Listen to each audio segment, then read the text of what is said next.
Are you ready? Oh, yeah. Finally, it's you. A person who's heard this intro more than almost anybody, except for me. John Peckman Podcast, Connecticut Valley School of Music and Dance, beautiful downtown Portland, Connecticut. Come over the bridge, go through one set of lights, pull a Yui, park in front of the music store with the red neon light. That's us. Like and subscribe, tell your friends, be on the show with me. Have your own podcast here in our beautiful studio. Here he is. I met you before. Yes. But this is actually, all right, this is the man. This is the man who makes a lot of this happen. Dave is also the man. He's here. Philip LeShane does our post-production. Mm-hmm. So edited after a certain point. How long you been doing this? Episode 27 was when I started. Whoa. Yeah. So he's seen it all. Yeah. He's seen it all, kids. Yeah. But he also teaches piano here, too. Oh, yeah. Oh, no, we'll get to that. We'll definitely get to that. But so Philip's responsible for all the post editing, although we haven't had to edit too much. I mean, I'm going to definitely swear today, just so you have things to do. But great shorts. Yeah, exactly. Yeah, and makes the shorts. Yeah, so we have a lot to thank him for. So if anybody watches the show, this is the man. Oh, yeah. Who makes it happen, who makes it look like it does, sound like it does. And also is a teacher here at our school. Mm-hmm. Right? Yeah. I just started this year in the summer doing piano. Yeah. Cool. How do you like it? Oh, it's awesome. He's terrible to work for, obviously. Worst boss ever. Yeah. Oh no, Dave's great. Oh, of course. Yeah, it's it's a very new experience because obviously being a student simultaneously with being a teacher as well, it's a different experience for sure, and you have to learn a whole new set of skills to be able to teach something. But I think really the core skills, like being able to listen and being able to explain well, those are really ones that I've been able to hone in from this. So how long you've been playing? So you're primarily a piano player? Yeah, piano player, yeah. Okay. Yeah. And how long you been doing that? Let's see. I started when I was about 7, and for the first couple of years, it was I didn't love it because obviously your parents want you to play an instrument when you start, and obviously I think it's incredibly important for young kids to start playing an instrument. But then over time, as I started to get really good at it, then I started enjoying it, and I did it in my free time. So it's it takes time, and once you get good, then. What was it that pushed you over the edge? Was it something you heard, or just getting better, more skilled? I think it was really in 2018. I saw the movie Interstellar, which is one of my favorite movies of all time. I've never seen it. Oh, you haven't? No, what is it? It's amazing. So it's a Christopher Nolan sci-fi movie. It's about a group of astronauts who have to explore a ton of new planets because it takes place in the future and Earth is not doing so well. So they have to enter a wormhole and find planets that might be suitable for life. And that is like the most... So we can exploit and destroy those planets too. Right? Yes, exactly. Perfect. Yes, mine for oil. Yeah, something like that. Yeah. And so it was a fantastic movie, and it's obviously really great in terms of cinematics.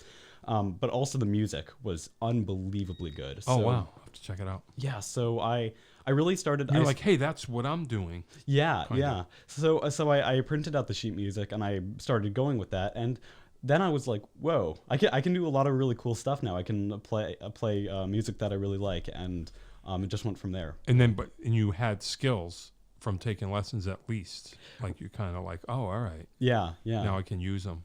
Right, and it's like it's really the basic skills that like scales and all that you don't want to play, and it's like unbelievably boring. But once you really get those down, then you're like, whoa, I have a lot of freedom with this. It's awesome. Yeah. No, I know. I mean, yeah, you know how it is. Then we'll talk about your teaching, but yeah, I know it is kind of a drag because I always try to explain that to my kids. Like we're just building a skill set, like a baseline of skills that you're going to draw on to do whatever you want. Mm-hmm. But we kind of got to get some of these moves together rather than learn each individual song by rote, which you can do, of course, but it's better to tie it all together. Right. Yeah. If you can. So, yeah, absolutely. So there you are suddenly realizing like, oh, hey, all that stuff that I've been learning that I hate, it makes sense now. It's amazing. Yeah, really. You went through your own personal wormhole. Yay! How about that? That was good. You know what I'm saying? Oh yeah, yeah, that was Yeah. great. Yeah. And then I've always liked classical music as well. So Interstellar, the soundtrack, it does have a lot of classical elements. Okay. So then I started getting into Chopin's nocturnes a lot, and then I really enjoyed playing those. So that's kind of how the progression went. I went into a lot of classical stuff as well. That's cool. Yeah. Do your teachers, were you supposed to get into that earlier and didn't care and kind of flipped it, or just whatever? Not really, because up until like when I really started getting into piano, I really wasn't doing anything particularly complicated. But then when I started doing that, it was actually like at around when COVID started, that I started playing Chopin's nocturnes. Wow. And so I did most of that on my own, and I had it turned out pretty well. So yeah. Hey, that's cool. Yeah. So you unlocked it. Yeah, absolutely. I'm going to do this. Yeah, it's much easier to learn something when you have like a really distinct goal in mind. Sure. Yeah, for sure. Yeah. It's a great incentive. I would think so. Yeah. I wonder if you never saw that flick, what would have happened? Something else would have fired you up, maybe. I think there were definitely songs. Actually, the soundtrack from Minecraft, the video game, that's actually like a lot of people think like, oh, really, a video game has great music? Man. It really does. It has amazing music, a lot of great elements. So I started learning those as well, and they were very early, easy to learn. So I could do one in like 2 days or so, and then yeah, that's kind of cool. Yeah, I never thought about it, but like I have no idea what the timeline of this would be, but it's interesting to think about. So as revenue streams of the, kind of more traditional or what used to be the music business, there's probably composers that are doing the Minecraft gig. Yeah. You know what I'm saying? Yeah. So like all of a sudden the music kind of gets a little elevated because people are looking for gigs more. Yeah. Maybe. I don't know. Yeah, and I think it's a lot of music production as well. You can sell like sound packs, things like that. A lot of on a lot of websites you can sell your own pieces and components of music. So I think that's really great because the classical like route to making a lot of money in music. You can do it like obviously sell albums, which is kind of like the I'd imagine the hardest. Yeah. But there's a lot of more like intricate and interesting ways that you can go about it. So yeah. You know what I'm saying though? In the old days, it would have just been someone. Whoops, I unplugged myself. Someone maybe less. I don't know. Do you know what I'm trying to say? Yeah, and I actually think like nowadays you don't have to be you don't even have to know all of music theory. You really, if you have a certain creative drive, you really can go like along the way and learn all the concepts as you go. Like really, YouTube is a great resource. Like just learning basic music theory. Sure. And learning how to produce music. It's pretty fantastic. Yeah. And great resource. Yeah. Cool. So there you are, and you're like, okay, this is all starting to make sense now. Yeah. You're like, I'm going to learn all of this. I'm going to play Nocturne as the world burns. As civilization ends. I did the same thing. I picked up the dulcimer. I said, I'm going to learn to play this thing as everything falls apart. Yeah, it was Nocturne number 20, and it's a really sad. It's like one of the saddest nocturnes. So it was perfect one. Yeah. Makes sense. Yeah. Like, this is now. This is it. This is now. Yeah. That's funny. Killer. Did you have any desire so how did the teaching thing happen? Well, so I've been working at the town hall for maybe 2.5-3 years now. And well, I was doing a lot of post-production on the podcast, obviously. Hey. That's what I started with, but I was introduced to that job through the high school, actually. And so I was doing a lot of computer maintenance, things like that. And so then Dave said, hey, do you want to teach at my music shop? Did he even know that you play? How did he know you played? That's I think it probably came up at some point that I played piano. He's always but it was I was at first I was like, oh my gosh, that's a lot to handle because I was in the midst of a bunch of AP classes in high school. Sure. And obviously it's a lot of work. So adding that on would have been a lot. So later in the summer of 2023, I started putting together lesson plans because he got me a student. And Oh boy. so it was very stressful the first day, but then after that, all the nerves, dissipated. And you It was never great. pictured yourself being a teacher or instructor before then? Well, I definitely think I wanted to teach something because I love learning. I've always loved learning, and I think teaching is kind of the second step to learning because you kind of there's a really good quote. I'm trying to remember exactly, but when you teach something, you get to learn it twice. That's what Oh, it wow. is. Cool. And so really, because when you go about the process of teaching, you really have to relearn a lot of the stuff. You have to relearn even the basics because they make sense to you, but they don't make sense to the kid who's just starting. So you really have to be great at explaining, and that was really important to learn. Yeah. But then as I got more and more students, up to 3 right now. So Hey. so hope to get more. Yeah, And It's a good skill to have, though, oh my gosh, absolutely. And because you could always take that with you right, wherever yeah, you go. you could teach piano as a side hustle or something. That's what I'm saying. Yeah. Once you kind of get it together. Yeah, and the great thing about learning how to teach, whether it's piano, whether it's an other instrument, really anything, it's very you can kind of transpose it to another thing that you want to teach. This could be math, physics, literally, right. literally anything. It's just the basic skills of being patient, Sure. and listening, really. Yeah. Yeah. No, I hear you. It's a good thing to have. Yeah. Dave is good at pushing. Here we are. Yeah. You know what I yeah, mean? yeah. Like I didn't even know what a podcast was when he was Yeah. like, "You start next week."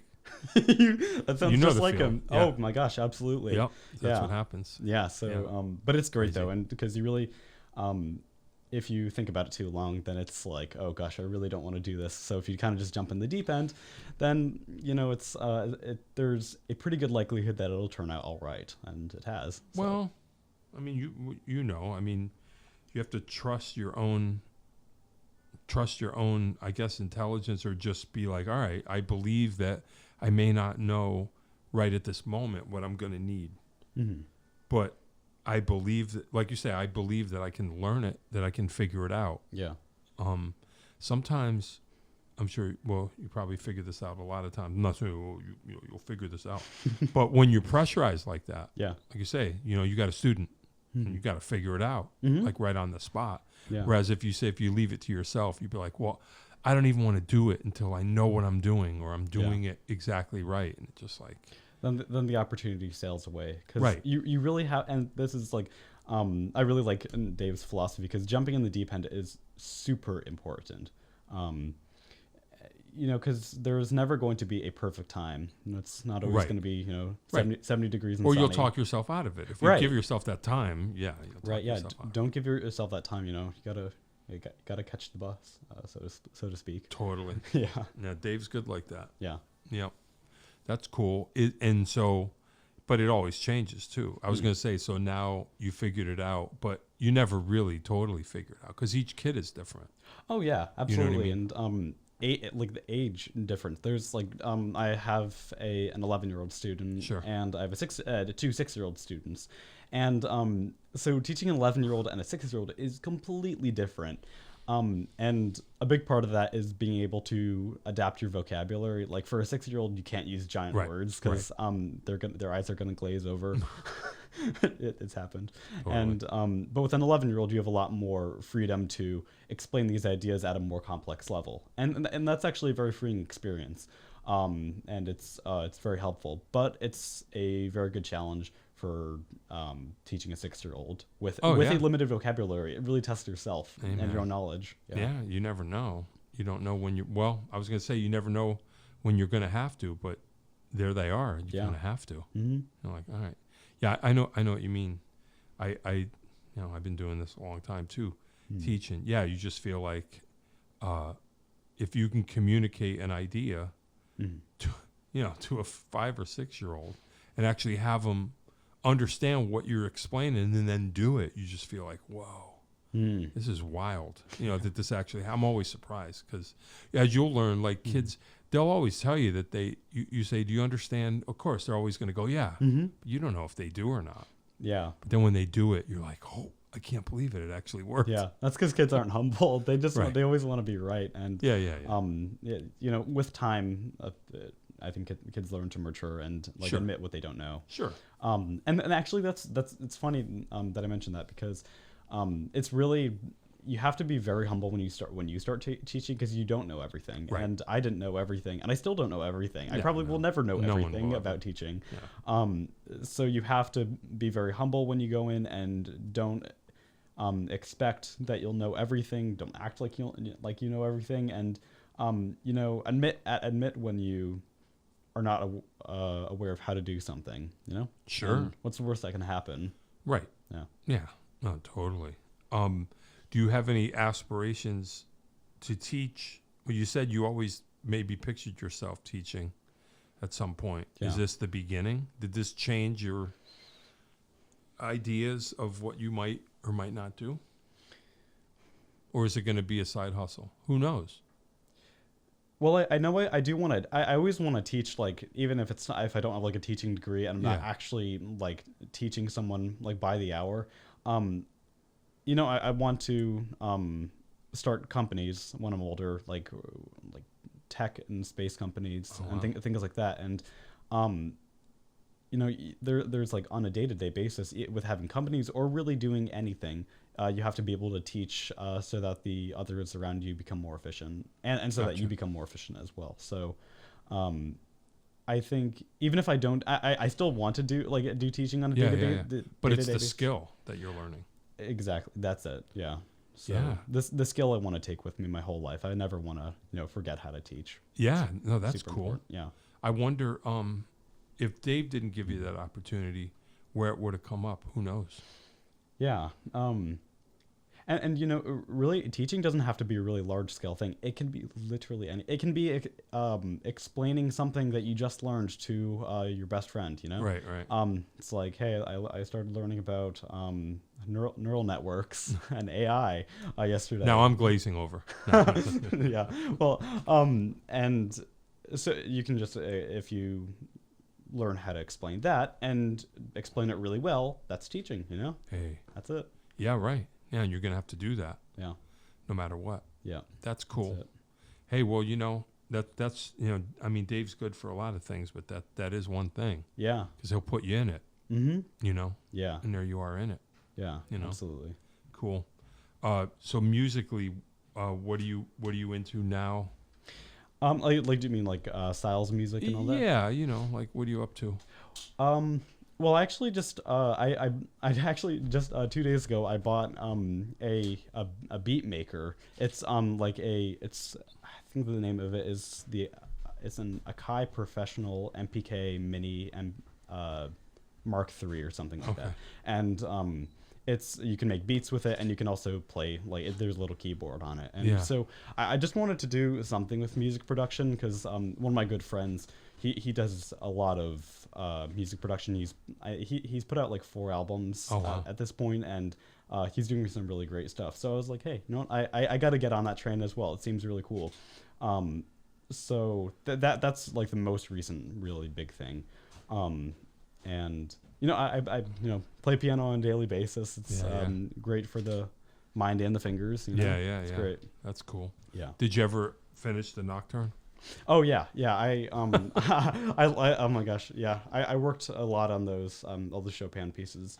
I learned a couple nocturnes. I didn't learn all of them. I think there's a lot. Yeah, I don't know. I don't know how many. You could make up a number. I wouldn't know. 31. Yes. Wow. That's it. Hey. Something like that. Yes. I don't know.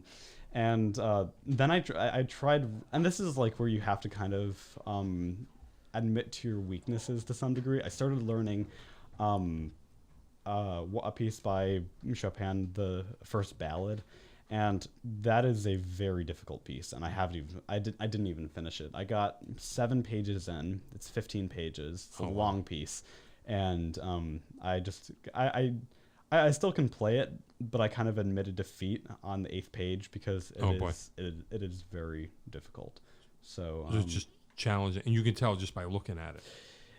yeah, you can definitely tell by looking, and it's very like the coda of the piece is 240 beats per minute, so it's very fast and takes a very long time. A lot of dexterity required. It's solo piano. Yeah, Okay. yeah. So it was definitely a challenge to see like my skill level at the time, and it's probably not wise to like. I mean, I wanted to like keep pushing forward as much as possible, but at some point I was just like, this is I'm not making any progress. So Wow. yeah, Well, it's tough. I'll get back to it for sure. Yeah, But, right. Yeah. Right. What I guess it's just the speed, right? Because I mean that's fast. And I mean, like, and the speed usually isn't the issue because the famous saying, if you can play slow, you can play fast. But there was something about it's a very unpredictable song, and it's very chaotic Okay. in a lot of parts. So part of it was just like you can't really get a rhythm down because it's so complex and unpredictable. Oh But- wow. But So it's not like scale based. It's not like a no. bunch of I runs. mean, sometimes it is, but Yeah. it's kind of it moves in funny ways. It's very unpredictable. But I will get back to it. It's just taking a 2-year hiatus right now from that. Oh well. Yeah. It'll still be there. It'll still be there, You know. and I'll be there to play it eventually. Funny. That's funny. Yeah. What are some of your other musical interests? Like, what's your thing? Apart from that. So well, I mean, in terms of listening to music, I love movie soundtracks. Okay. I listen to a lot of movie soundtracks. And lately, even in the car, that's like most, like nine times out of 10, that's what I'm listening to. Yeah.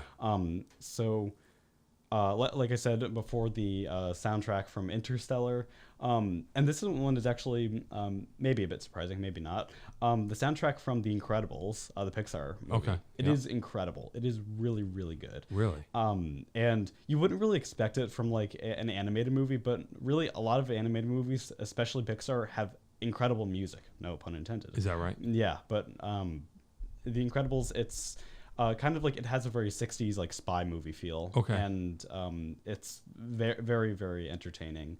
Who composed it? Do we know? Are these people we know? Yeah, Michael Giacchino. Okay.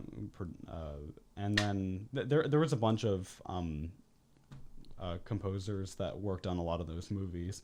Cool. But I think, Michael Giacchino did the main one. And then, I really that's most of what I listen to. I really like, John Williams, of course. Yep. Classic. And Alan Silvestri's some stuff. I don't listen to, I don't know, actually. He did, I think he might have done Harry Potter, but Yeah, I maybe don't know. not. Maybe that was John Williams. But that's mainly what I listen to, I think. Is that you have aspirations? Well, I love filmmaking. I mean, I haven't done it too much, but I love movies. I watch a lot of them, and so I think that's really where it stemmed from. It's like large orchestral pieces for very large scale movies. I really have always liked. So even if I don't do something with a film, maybe creating a film score. Who knows? Hey. Who knows? Yeah. That's kind of wild. Yeah. Yeah. Yeah. You never know. I guess, right? Yeah, and I mean, I definitely have a lot of dreams in a lot of different fields, but I think especially because I'm still young, only 17, so Wow. I can't really pinpoint exactly something because everything is subject to change. Right, I'm right, going right. to college in a couple months, Sure. and it's like, well, I don't know. Maybe I'll be interested in something completely different then. It's not likely, but it's possible.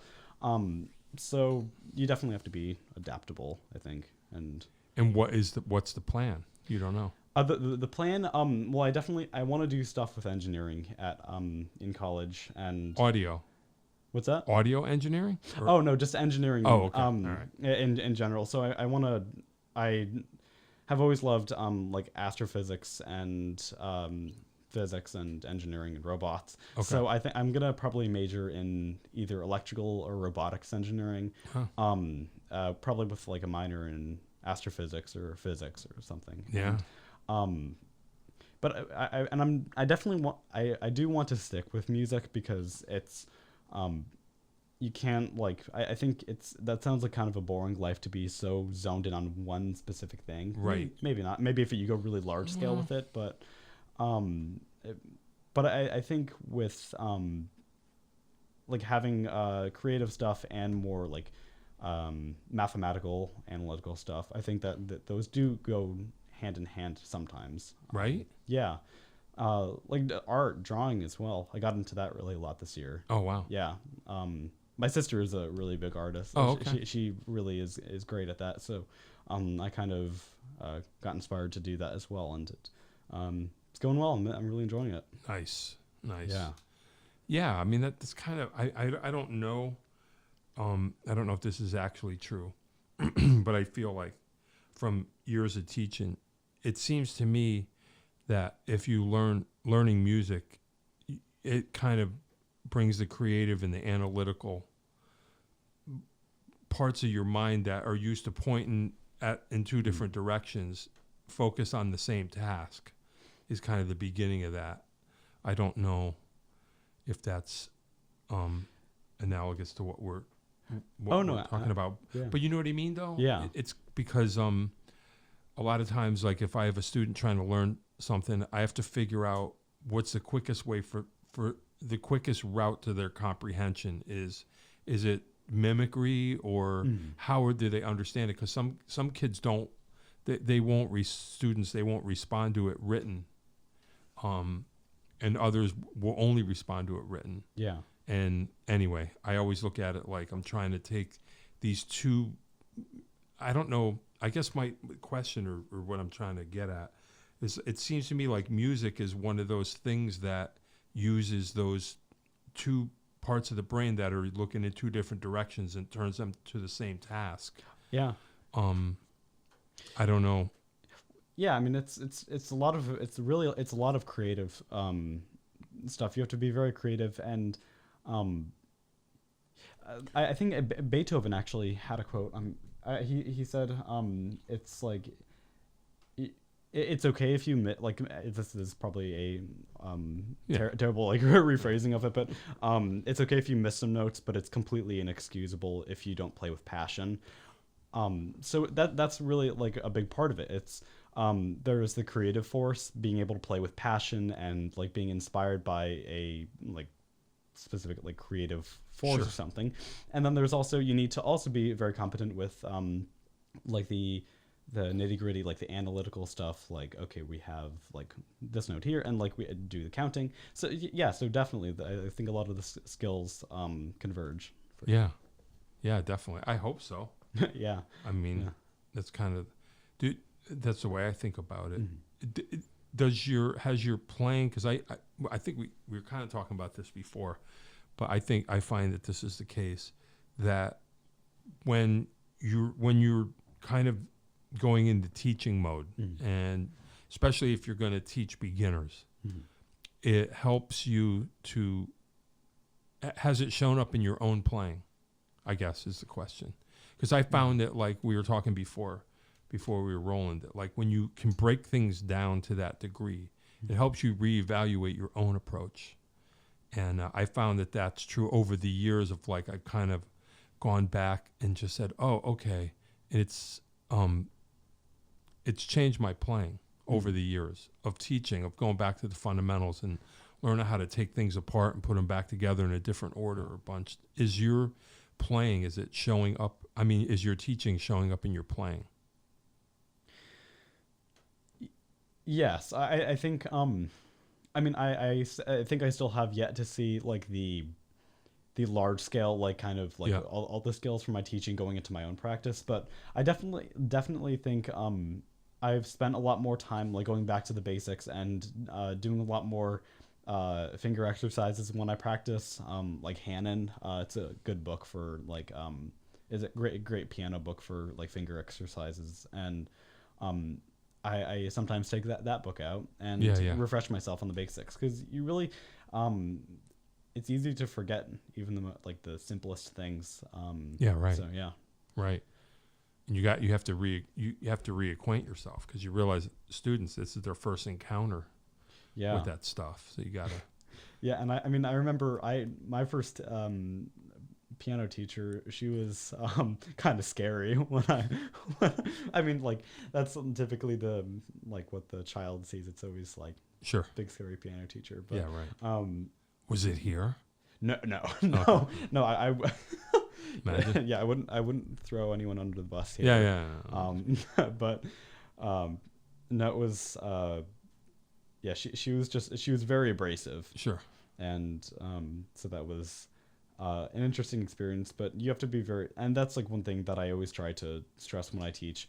You have to really be patient with kids, because it's a new thing. It's kind of like you're kind of putting your guard down. You're letting someone else teach you how to do something, and kind of to admit what you don't know, and kind of to accept that you have no idea what you're doing in a specific field or something. It's very compromising to some degree. So you really have to be patient and understanding that this kid is going to be scared and kind of gonna have nerves. So you have to kind of adapt in that way and be understanding if kids make mistakes. Oh, definitely. Yeah. Oh, for sure. Yeah. No, I mean, yeah, definitely. Well, whatever. I mean, yeah, I feel like I probably have. Yeah. I mean, if you do this long enough, you'll figure it out too. But sometimes I feel like I probably have an honorary child psychology degree without even realizing it. Yeah. Yeah, probably. And I always joke with my wife that I'm like a master manipulator of children, even though that sounds horrible. But it's like I have ways to kind of get them to work without realizing that they're working. Yeah. I have 50 million ways to do that. And you just figure out, how do I get this kid to, I mean, whatever. You'll everybody has their own method. Yeah. But I feel like, at least for me, I'm going to give away all my secrets. But like, please do. Well, I mean, this actually, it's kind of relevant, because I guess it goes the opposite of an abrasive teacher. I try to get, well, I mean, I like kids, so it's not hard to do, but you get the kid to trust you, first of all, to realize that you're never going to yell, there's never going to be a vibe, you're never, but if you get them to like you, they don't want to disappoint you. And then if you kind of overestimate them a little bit and make them feel like, because I'll always reinforce, I'll go, but you'll get this because you're smart, you'll be able to figure this out. Then they feel like, oh no, well, if I'm not as smart as this dude thinks I am, they don't want to disappoint me, so they'll actually try extra hard so that they can, still feel like, I'm approving of them or whatever. And it's subtle. Absolutely. And I've dealt with that as well. Opposed to, no, you got to get it. Because that's, I mean, I guess it's a soft sell. I don't know how you would put it. Yeah. But. Well, no, I definitely know what you mean. And because you have to you want to expect good things from your students, especially if you teach them well. Obviously that's the goal. But I definitely, even in school, there have been times when you get acquainted with a teacher and they see that you are a hard worker, and then they expect X, Y, and Z more from you. And that can be quite a lot of pressure. So you want to be realistic. Right. If the kid is interested in learning and is doing the preliminary things to get better, and that's really all you can expect from a student. Well, I was going to say, the good news, at least for us, is teaching privately. There's no semester. It's got to be. You know what I mean? I don't have to get this across by X amount of time and go, okay, it's good enough. Yeah. It's to be honest with you, as long as they're showing up, I'll take as long. For me, progress is progress. Yeah. And that's what I always tell myself too. Is I suppose it's different if you're teaching in a more a time based, there's a semester, but I look at it like if it's the time, as long as there's progress, Mm-hmm. it doesn't matter to me whether it's small, small progress or great progress, as long as we're moving forward. And I feel like, and then sometimes you just figure out how much you're going to get across to each kid in the time. How long is their window open, and how much info can you get into that window before it closes and whatever. But yeah, and remembering that like some things take longer than others. They just and do. Yeah, and you can't rush learning always. I mean, it's good to be efficient and to get things across as fast and efficiently as possible, but sometimes one measure is gonna be very difficult for one just all student, it and is. you gotta accept that, and you gotta Yep. spend time on that because it's we're all learning, Yeah. Yeah. Well, they'll get there, Yeah. or they won't, I don't know. Some of them don't, but and but at least like, okay, that's one thing we're gonna have to work on for the future, and Sure. then you can still go forward. Yep. Yeah. Totally. So, Yeah. So so you're saying you edited. When did you start editing the shows? I think 2021. So yeah, That's crazy. It was episode 27. Who was it? Mark Malucci. Yeah. Wow. Yeah. You actually Yeah. watch all of them? I've tried to make notes. There's only been a couple of F-bombs, a couple. Yeah, And no, I made notes just saying be careful around 8 minutes or whatever. Just because I forget to tell people. I mean, it's not like the sky's gonna fall. We're better off. No, yeah.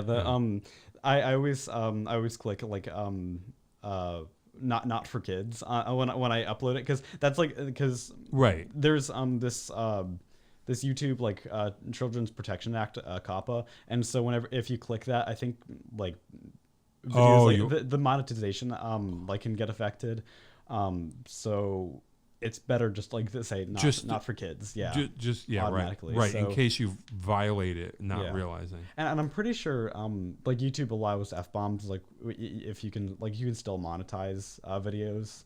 Yeah. I mean it can be affected, but generally speaking, I think it's not too much. So Yeah. so I don't think we've destroyed our monetization chances. Right. We'll Not see. yet. Hey, it's never too late. Yeah, That's exactly. funny. So you actually watch all the episodes? Kinda. It depends on the episode. Yep. And because usually like it's funny, the editing process, it's maybe I can get like a podcast edited in maybe half an hour. It's pretty quick. And then the rendering takes it takes a while. It takes maybe 45 minutes, and then the exporting takes another 45 minutes, and then like uploading to YouTube, that's pretty fast. Yeah. But just sitting there, sometimes it's like, you can watch some of the clips from it, and it's really interesting hearing from a lot of musicians. I'm glad you think so. Yeah, it's good. It's I really think it's and it's just like open discussion. Honestly, it's really, really useful because why not? There's a lot of kids who probably want to go into music, but they just like someone's told them, maybe their parents have told them that it's not feasible, but it definitely is, and it's not. You can hear from a lot of different people and see how they started, and like basically no one has started. I mean, a lot of people have started in the same way, but Sure. not everyone has started in the same way. And some people start with music production, some Right. people start in their school band. Yeah. And just path for everyone. Yeah. Sure. I mean, for me, being older, a lot of my cronies that I have on, our path was a lot different than the path now. I guess it depends on what you want to do. Mm-hmm. We just heard that we could play in a bar and get paid, Mm-hmm. and there was all kinds of things happening in a bar that we wanted to be a part of. Yeah. Back then, because people that were older than us told us all the stories of all the stuff that happened, and we're oh man, I want to get involved in that. How do you see it now? Like, what is the path? There's probably a million paths. Like we had that, and then hoping that maybe someday getting a record deal or something. That was it. Yeah. Well, just like my good friend that I was talking about before, he was doing online school during COVID, and after that he stayed on online school, and so he had a lot of time to do just work on his music. He didn't. I don't think he knew how to play. He had a background in piano, but not too much in other instruments, and so he just started working on it and started producing albums, and it's so impressive because it's humble beginnings, and it can turn into something really big. And so the path forward, I don't think I have a single path forward. I think really, if you care deeply about music or about anything in general, this isn't even limited to music. This could be programming. This could be literally anything. Yep. If you have a deep passion for it, you'll definitely find a path, because that's really what you. And I think one of my number one philosophies on life is be opportunistic. And that means don't be passive, take action, and find opportunities, because they're waiting for you. There's like almost no times when there's not an opportunity to learn about something, or to get a job, or to further your passion. There are so many opportunities, so look for those for sure, and they're waiting for you. Yeah, I like that. Yeah. Yeah, because I mean, for older folks like me, I have issues sometimes, just because the path that my generation, the path that we started on, doesn't seem to exist anymore. Not that I care. I mean, I'm okay with it. My life is fantastic, but I just hear a lot of negativity, just because I guess things change faster now than they did. There were changes for us too, but they were slow enough that we didn't notice them. I think a lot of people my age feel lost because they don't recognize the opportunities or the paths, whereas it seems to me it's kind of like I don't know how to explain it, but it's almost paradoxical, where the more opportunities there are, the more intimidating it can seem if you're not open. Yeah. But you're saying the more open you are, the more you see. And when I say like being open, it's not an easy thing, because like sure, well, and like what I said before, it's you really have to compromise your ego a bit, and everyone has an ego, because they think that most people think that they know everything, and right. No one knows everything. No one except me. No one except you, obviously. And so when you go into a new thing, you have to kind of accept that you're a fool to some degree, right, in that area, and that's what I think, where I think most people fail at that stage, and I mean, like, this can be, like, for example, when I got that beat maker 2 days ago, I have like no idea how to do that. So you check out YouTube videos, you ask dumb questions, and asking dumb questions is great. It's awesome, because then you're not dumb, right, after you ask them. Yeah. Totally. Yeah. So yeah, I think that's definitely the path forward. Yeah. And I have no idea, like, maybe it's AI, who knows, maybe AI music, maybe people are going to be doing that. But whatever it is, wherever music takes people, just definitely try new things, and don't be scared to fail. Really, that's mostly it. Sure. Yeah. Well, you have time. Yes. I think that's the thing too. Anyway, older folks, you run out of time. You don't know how many more failures you have in front of you. Yeah. Where you have a few you could fail. Oh yeah, for sure. And again, that's you can afford to. Yeah, and for a while. My philosophy is from the perspective of a 17 high school student who doesn't have to pay taxes, but I think the general philosophy, if you keep that philosophy, I think it's a very powerful, because then eventually, if you keep that in the back of your mind all the time, then when you have nothing to lose, really, then you're developing that attitude, and then you really turn you get something from nothing, really, and you start getting I don't know what it is exactly. It could be motivation, it could be discipline, it may be a combination of the things, but those all combined, there's, I think a lot of the time there's a really good turnout, a lot of really good result. Say that again. Say that last part. Yeah. So if you put like a combination of like motivation and discipline together, and discipline a lot really heavy on the discipline, then if you put that together towards a specific goal, and or anything, if you're learning something new, then you really can. I think that's those two combined. Sure. You can really get something good from that. Sure. Like you say, I guess the humility, that's part of it too. Yeah. Just realizing that you're gonna. I try to do that occasionally. Not that great at it, but I try to occasionally pick up, like I picked up a different instrument.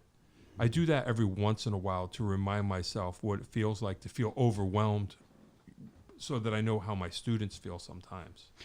You know what I mean? Yeah. Like, I'm never gonna get this, and it's like, well, why don't you do what you tell them to do? Just do it slow, do it again. Do it again, do it again. And then you start to get results and you go, well, that's what I tell all my kids all the time. Are they just words now?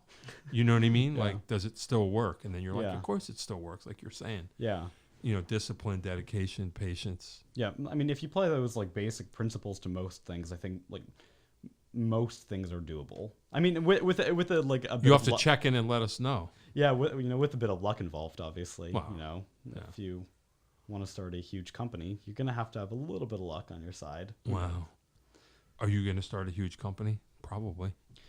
Who knows? I want to start a company. I hope it gets huge. That's all. Oh, boy. It. Don't tell us what it is. I won't tell you. No, I don't want to give you my master plan. Yeah, because my viewership is so huge, someone will. Yeah, someone's gonna steal my idea. Yeah, you don't want that. Yeah, Wow. don't want that at all. That's cool. Where are you going to go? Do you know? For college? Yeah. So I still have a couple acceptance letters to come in. MIT is the big one. I'm really interested in going there. But I've gotten a couple acceptance letters so far. So Cool. All of the like Massachusetts, like Boston area. So Cool. We'll see. Yeah. Yeah. That's wild. What do your parents do, may I ask? Are they? Yeah. So my dad has been in doing environmental work for a really long time. Okay. He's retired right now. Okay. And my mom is a part-time writer, so Wow. So she does that as well. So who would you say that you learn these values from? Who is your biggest model? Yeah, they're probably watching this right now, and no, I'm kidding. Yeah, right, right. No, I think I definitely got a lot of skills and values from both of them. So from my mom, I think it was definitely a voracious love of learning, and I think that's really the main one. And from my dad, I think definitely, so he's very good with like saving things. He's very an environmentalist, like all the way, and so being a good saver for sure. And I think one of the best things about him is he walks the walk for sure. And I think that's really, really important, being able to walk the walk, because a lot of people, they talk about all their values and everything, but they're not able to live up to it. So model for integrity. There you go. Model for integrity. Absolutely.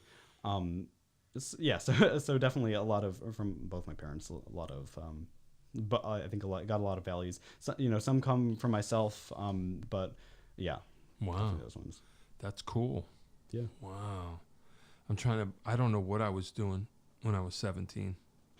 I was probably stoned that entire year, if I really think about it. Not recommended. Not a good thing. Not recommended today? Yeah, don't do that. Okay. You don't need me to tell you that. No, I don't think I was. Not yet. No, that was 18. Yeah, I know. Yeah. Probably. Well, that's really exciting. I'm curious. You got to make sure you stay in touch. Yeah, absolutely. With us. Find out what happens. I'm curious myself. Yeah. Yeah. Well, hey, during the summer, I'll probably still be teaching here. Absolutely. Hey, yeah. You know what I'm saying? Yeah. Yeah. So. Yeah, that's wild. It was, Got to keep your connections open, you know? Yeah. Yeah. Why not? Yeah. I mean, like I say, at the very least, this is a nice side hustle. Yeah. I mean, you pick up skills that you can use anywhere, anytime. Yeah. It sounds like you're gonna maximize those skills no matter what. Yeah. Whether it's just teaching piano or not, just that whole thing. Yeah. Give me that. We were talking earlier about the concept, Einstein's concept of the 5-year-old. Hit it. Yeah. So Einstein had an amazing quote, and I still I love it. I reference it probably daily. Sure. He said, if you can't explain your area of expertise to a 5-year-old, then you don't know it well enough. Hey. So that's really it. Being able to explain things, and like I said before, when you teach something, you get to learn it twice. And so being able to teach, explain on a very basic level without using all the big vocabulary, because it's surprisingly easy to do. Right. You can explain all Sure. about quantum physics, all this different stuff. But if you can't explain it on a very basic level, then it's like, do you really understand the fundamentals of it? And Yeah, right. That's really why I think the quote is so great. Yeah. So Yeah. if you stay in touch with those fundamentals, then you're not just not just words, or you lose sight of Yeah. the fundamentals, I guess. And keeping in practice too. It's like when you and this could be like teaching kids or something, or just talking to friends at school, or just talking to your colleagues, about something new that you're learning. That's like a great way about exercising your teaching skills. Yeah, right. It's really, really great. For sure. Yeah. Yeah, definitely. Yeah, that's cool. That's definitely interesting. Yeah. Is there anything, we're getting close-ish. Yeah. Anything that you would like to talk about that we did not, Let's see. that we didn't touch on? Oh, okay. I have something. So after watching, let's see, 130? No, 120. I wouldn't know. 129, I think it's 129. Whatever you episodes. say. After editing 129 episodes, the question about if you're on a desert island. Oh, you want me to ask that question? Yeah. Oh, I was gonna. Okay. Yeah, absolutely. Of course. Actually, I'm gonna. I'll ask you again. I'll ask you after. Oh. Yeah. Okay. Actually, no. I'll start with you. Yeah. So, you're on a desert island. Yep. Or here's an even better one. You're floating in space. You don't even have a desert island to reside on. Sure. You're just floating in space. Sure. What album are you picking? Actually, I'll give you a bit of flexibility. Which 5 albums? In space. Yes, just floating in space. How is that different than island? Well, with an island, you get sand, you get water, you get palm trees. You don't feel completely disconnected from the world. But when you're in space, that is the most lonely thing What would possible. remind me of my humanity? That would plug me back in. That's a good way to phrase it. Yeah. What would you remind you of humanity? Whoa. What would you keep you sane to some degree? What would you? Yeah. Whoa. That's a completely different question. Yeah. Oh, wow. All right, you ready for this? Here's one. You probably never heard of this. I was talking to somebody about this the other day. Again, not my favorite, but if you listen to this in the right frame of mind, all of humanity is within this thing. Anyone that knows this is gonna die laughing because they're gonna go, what? There was a band in the 80s produced by Trevor Horn called Frankie Goes to Hollywood.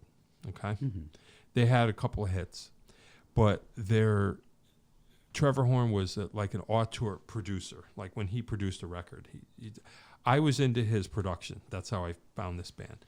And they put out a double album called Welcome to the Pleasure Dome. And side one of the album, the whole track is one side. It's one continuous song. Yeah. And if you listen carefully enough, everything is there in this one little piece. Really? I think so. Okay. Or aspects of humanity that I can listen to anytime. Just go, yeah, all right. Yeah, this is kind of what it's like. Because within that one piece, there's almost every feeling that you're going to have, almost, in a way. But that's something I would be, if I had to play to somebody, you know, I don't know if this is the same question, but like, you know, an extraterrestrial, you know, what is humanity? That might be one of them, which is really weird because it's almost like it's like a 4 on the floor kind of disco one track, but it's pretty wild. Man, I'm gonna have to listen to that. It's now. wild. Yeah. You got to hear the whole thing. Which is different than Desert Island albums, but that would be one.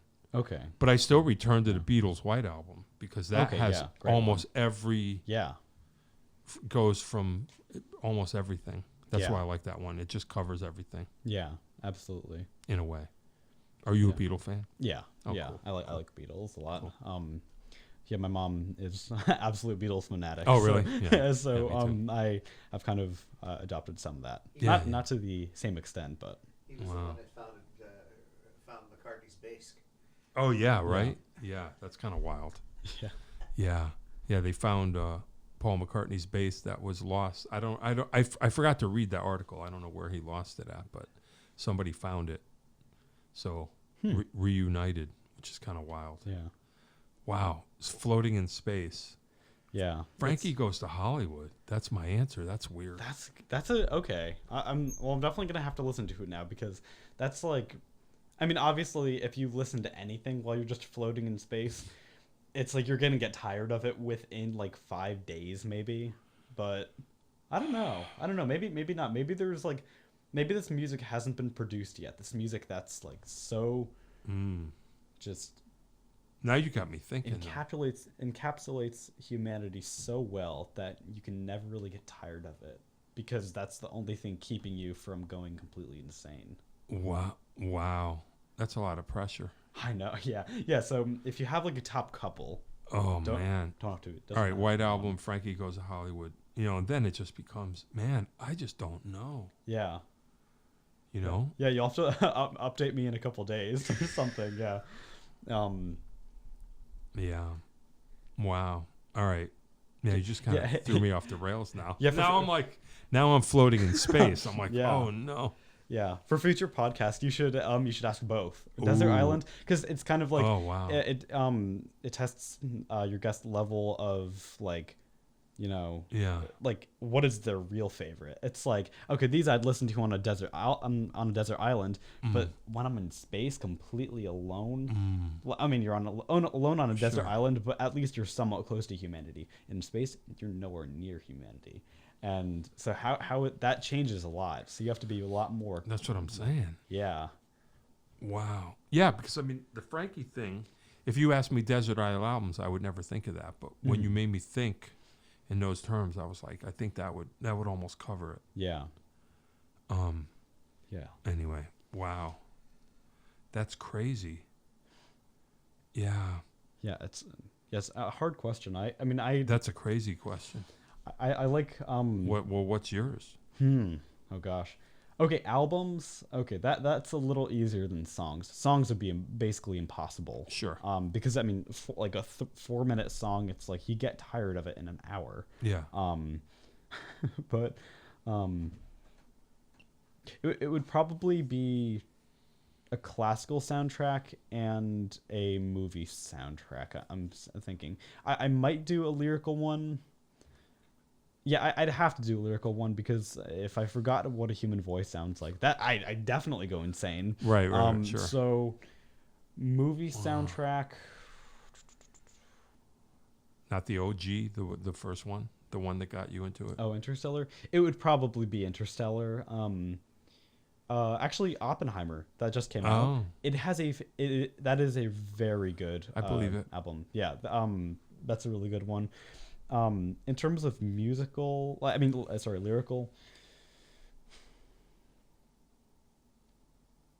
Goodbye Yellow Brick Road, I'd say. Ooh, nice. Yeah. It's one of my favorites. Yeah. That's one of my favorites. That's a great record. Yeah. You know, that might be something too. That's everything is kind of in there too. Yeah. Great playing.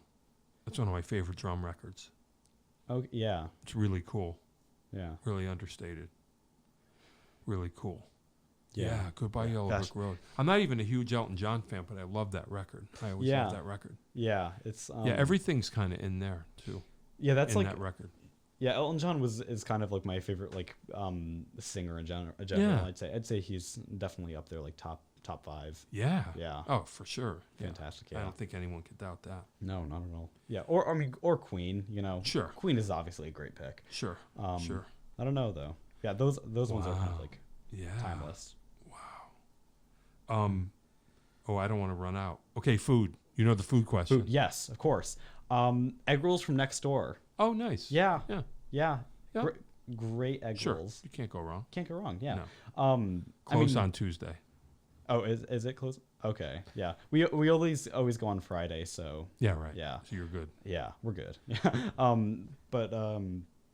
Yeah. I think egg rolls. That's got to be it. Cool. Yeah, we're in Portland, Connecticut. What is it? Hunan Wok? Is that who? Yes. Is that who it is next door? Yeah.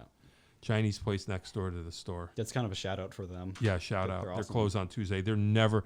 I'll tell you what. The chances of them hearing this are is the same chances of me floating in space listening to Frankie Goes to Hollywood. It's the same thing. You know what I mean?